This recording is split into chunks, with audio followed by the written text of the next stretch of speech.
June నెలలో చాలా phones అయితే లాంచ్ అవ్వబోతున్నాయి. అందులో 2 అల్ట్రా ఫోన్స్ కూడా ఉన్నాయి. జూన్ మంత్ చాలా క్రేజీగా ఉండబోతుంది. ఎందుకంటే చాలా మొబైల్స్ లాంచ్ అవ్వవచ్చు. వాటిలో కొన్ని మొబైల్స్ ప్రైస్ తగ్గట్టుగా ఫీచర్స్ కూడా ఉంటాయి. ఈ వీడియోని ఎక్కడ స్కిప్ చేయకుండా ఎండ్ వరకు చూడండి. అలాగే లైక్ చేయండి, షేర్ చేయండి, మన ఛానల్ని సబ్స్క్రైబ్ చేసుకోండి. ఫస్ట్ వచ్చేసి బడ్జెట్ కేటగిరీ నుంచి స్టార్ట్ చేద్దాం. బడ్జెట్ రేంజ్లో మనకి మల్టిపుల్ మొబైల్స్ అయితే చూడొచ్చు. వాటిలో ఫస్ట్ ఫోన్ వచ్చేసి వివో T5 Lite.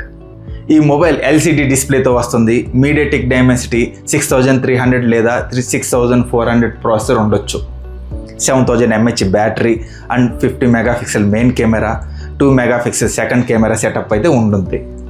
జూన్లో IQ నుంచి కూడా IQ C1 Lite కూడా రావచ్చు. ఈ మొబైల్ కూడా సేమ్ వివో T5 Lite లాగానే ఉంటుంది. ఈ మొబైల్ కాస్ట్ వచ్చేసి 13,000 నుంచి 17,000 రేంజ్లో ఉండొచ్చు. కానీ ఈ మొబైల్ కంటే రియల్మీ P4 కొంచెం బెటర్ అని చెప్పొచ్చు. ఎందుకంటే ఆ మొబైల్ కూడా 17,000లో దొరుకుతుంది. స్పెసిఫికేషన్స్ కూడా చాలా బెటర్గా ఉంటాయి. నెక్స్ట్ వచ్చేసి 20,000లో రియల్మీ P4R మొబైల్ కూడా లాంచ్ అవ్వబోతుంది. ఇది బడ్జెట్ కేటగిరీ మొబైల్ అనమాట. ఇందులో వివో T5 Lite కంటే బెటర్ ప్రాసెసర్ ఉంటుంది. ఇందులో మీడియాటెక్ డైమెన్సిటీ 7400 ప్రాసెసర్తో వస్తుంది. లీక్స్ అయితే వచ్చాయి. ఈ మొబైల్ బేస్ వేరియంట్ 4GB ర్యామ్తో అయితే స్టార్ట్ అవ్వచ్చు. ఈ మొబైల్ గురించి మేజర్ లీక్స్ అయితే రాలేదు, కానీ లాంచ్ మాత్రం పక్కాగా జూన్లోనే ఉంటుంది. ఈ మొబైల్ ప్రైస్ వచ్చేసి 15,000 నుంచి 17,000లో ఉంటుంది. నెక్స్ట్ వచ్చేసి mid range category smart phones గురించి మాట్లాడుకుందాం. ఫస్ట్ మొబైల్ వచ్చేసి పర్ఫార్మెన్స్ సెంట్రిక్ మొబైల్. ఇందులో AMOLED display, 144Hz refresh rate, MediaTek Dimensity 8400 processor. దీనిలో డెడికేటెడ్ గేమింగ్ ట్రిగ్గర్ అయితే ఉంటాయి. 6500 mAh battery and dual rear camera setup అయితే ఉంటుంది ఇందులో. ఈ మొబైల్ ఇన్ఫినిక్స్ GT50 Pro. ఇందులో 40 Pro ఎందుకు రావట్లేదు అని అడగద్దు. ఎందుకంటే చైనాలో నెంబర్ 4ని అన్లక్కీ నెంబర్గా అనుకుంటారు. అందుకనే OnePlus 14 రాలేదు, డైరెక్ట్గా OnePlus 15 లాంచ్ చేశారు. సేమ్ అలాగే ఇన్ఫినిక్స్లో కూడా ఇదే జరుగుతుంది అనుకోవచ్చు మనం. ఇందులో డిసప్పాయింటింగ్ విషయం వచ్చేసి ఈ మొబైల్లో లాస్ట్ ఇయర్ ప్రాసెసర్ యూజ్ చేస్తున్నారు. ఇంకా ఈ మొబైల్ ప్రైసింగ్ కూడా ప్రీవియస్ కన్నా ఎక్కువ ఉండొచ్చు. ఈ mobile price Poco X8 Pro price రేంజ్లో ఉండొచ్చు. వాళ్ళు ఆ ప్రైస్కి వెళ్తే X8 Pro కొంచెం బెస్ట్ అని చెప్తాను. ఈ మొబైల్ని కంప్లీట్ చేయడానికి రెడ్మీ కూడా మొబైల్ని లాంచ్ చేస్తుంది. రెడ్మీ నుంచి Redmi K50i and K20 series లాంటి పర్ఫార్మెన్స్ సెంట్రిక్ ఫోన్స్ మనకి వచ్చాయి ప్రీవియస్గా. ఇప్పుడు రెడ్మీ మళ్ళీ పర్ఫార్మెన్స్ ఎంట్రీ కేటగిరీలోకి ఒక మొబైల్ని తీసుకొని వస్తుంది.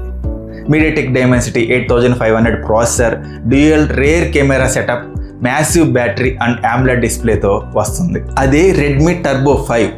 ఈ మొబైల్ పోకో X8 Proకి రీబ్రాండెడ్ వర్షన్, కానీ ఇందులో బ్యాటరీ కెపాసిటీ ఎక్కువ ఉండొచ్చు. ఈ మొబైల్ ప్రైస్ 35,000 నుంచి 37,000 రేంజ్లో ఉండొచ్చు. మిడ్ రేంజ్ కేటగిరీలో మోటరోలా ఎడ్జ్ సిరీస్ నుంచి మరో మొబైల్ లాంచ్ అవుతుంది. ఇందులో 6.8 inches OLED display, 144Hz refresh rate, Dimensity 8500 processor, 50 megapixel triple rear camera setup, 6500 mAh battery, 90 watts fast ఛార్జింగ్తో అయితే వస్తుంది. ఇది మోటరోలా నుంచి సాలిడ్ మొబైల్ అవ్వచ్చు.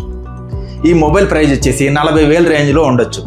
మీరు ఈ స్మార్ట్ ఫోన్ కోసం 40,000 స్పెండ్ చేస్తారంటారా? ఒకసారి కామెంట్ చేయండి. ఇక జూన్లో రావడానికి ఛాన్సెస్ ఉన్న 2 మొబైల్స్ కూడా ఉన్నాయి. వీటి నెక్స్ట్ జనరేషన్ ప్రతి 6 monthsకి వస్తూనే ఉంటుంది. బేస్ మోడల్లో 6.3 inches OLED display, 120Hz refresh rate, Dimensity 8550 processor, 6700 mAh battery and 80 watts fast charging అయితే ఉంటాయి. ప్రో మోడల్లో 6.7 inches OLED display, Dimensity 9500 processor, 7000 mAh battery, 80 watts fast charging and 50 watts wireless charging కూడా ఉంటాయన్నమాట. ఈ 2 ఫోన్స్లో కూడా ట్రిపుల్ రేర్ కెమెరా సెటప్ అయితే ఉంటుంది. 50 మెగాపిక్సెల్ అయితే ఉంటాయి. ప్రైజింగ్ వైజ్ బేస్ మోడల్ వచ్చేసి 50,000 లోపు ఉండొచ్చు, కానీ ప్రో మోడల్ వచ్చేసి 60,000 నుంచి 70,000 మధ్య ఉండొచ్చు. ఈ ప్రైజ్కి ఒప్పో Find X9 లేదా వివో X300 కొనటం బెటర్ అని నా ఒపీనియన్. ఈ ఫోన్స్ వచ్చేసి ఒప్పో రెనో 16 Pro. ఈసారి మినీ మోడల్ రాకపోవచ్చు, ఎందుకంటే బేస్ మోడల్ సైజ్నే రెడ్యూస్ చేశారు వీళ్ళు. నెక్స్ట్ మొబైల్ వచ్చేసి OnePlus 15s. ఇందులో 6.7 inches OLED display, Snapdragon 8 elite processor, dual rear camera setup ఉంటుంది. ఇందులో టెలిఫోటో లెన్స్ కెమెరా 3.5x జూమ్తో అయితే చూసుకోవచ్చు మనం. బ్యాటరీని ఇంక్రీజ్ చేశారు కొంచెం, 7500 mAh బ్యాటరీ, అలాగే అల్ట్రాసోనిక్ ఫింగర్ ప్రింట్ సెన్సార్ను కూడా వస్తుంది. ఈ మొబైల్ ప్రైస్ వచ్చేసి 70,000 రేంజ్లో ఉండొచ్చు. కానీ ఆ ప్రైజ్కి కూడా ఒప్పో ఫైండ్ X9 లేదా వివో X300 తీసుకోవడం బెటర్ అని నా ఒపీనియన్. సో ఇవన్నమాట జూన్ మంత్లో లాంచ్ అవ్వబోయే మొబైల్స్ వచ్చేసి. మీరు ఏ మొబైల్ కోసం వెయిట్ చేస్తున్నారో కొంచెం కామెంట్లో చెప్పండి.